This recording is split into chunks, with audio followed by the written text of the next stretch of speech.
তা আপনারা তো ধানের শীষে ভোট দিবেন, এটা তো আমি জানি ইনশাআল্লাহ। রাঙ্গুনিয়া উপজেলার সরববাটার মহিলা সমাবেশ অনুষ্ঠিত এই শুক্রবার 2 সরববাটা ইউনিয়ন বিএনপি অঙ্গ সহযোগী সংগঠনের উদ্যোগে ইউনিয়নের 7 নম্বর ওয়ার্ড ভূমিরকিল ফজল আহমদ কন্ডাক্টর বাড়িতে এই সমাবেশ অনুষ্ঠিত হয়। যারা উপজেলা বিএনপির সাবেক সহসভাপতি সলিমুল্লাহ চৌধুরীর তত্ত্বাবধানে আয়োজিত এই অনুষ্ঠানে প্রধান অতিথি ছিল হুমাম কাদের চৌধুরীর মা ফারহাদ কাদের চৌধুরী।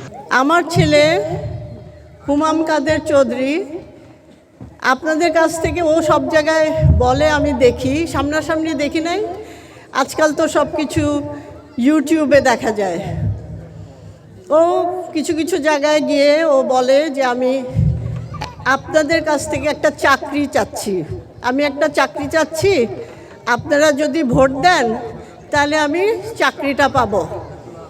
এটা কিসের চাকরি? এটা হলো এমপি হওয়ার চাকরি।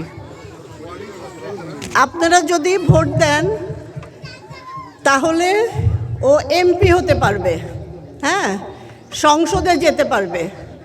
সংসদে গেলে ওর আব্বার মতো, ওর আব্বা শহীদ সালাউদ্দিন কাদের চৌধুরীর মতো আপনাদের জন্য কাজ করবে।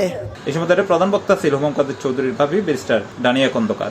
আমার শ্বশুর মারা যাওয়ার আগে আমার দেবর হুমাম কাদের চৌধুরীকে বলে গেছে যে আমার রাঙ্গুনিয়ার মানুষদেরকে দেখে রাখবা। রাঙ্গুনিয়ার মানুষ আমার শ্বশুরের জন্য ওনার পরিবারের মতন ছিল, আপনাদের সাথে অনেক সময় কাটাতেন উনি। এখন হুমাম এসেছে, হুমাম তার আব্বার কথা রাখবে, সেও আপনাদেরকে দেখে রাখবে। আপনাদের যা যা দরকার হয় আপনারা হুমামকে বললে সে অবশ্যই আপনাদেরকে সাহায্য করার চেষ্টা করবে।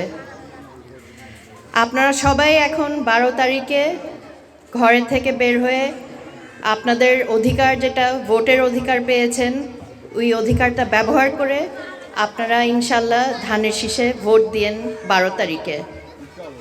আমার বক্তব্য এখানেই শেষ করলাম।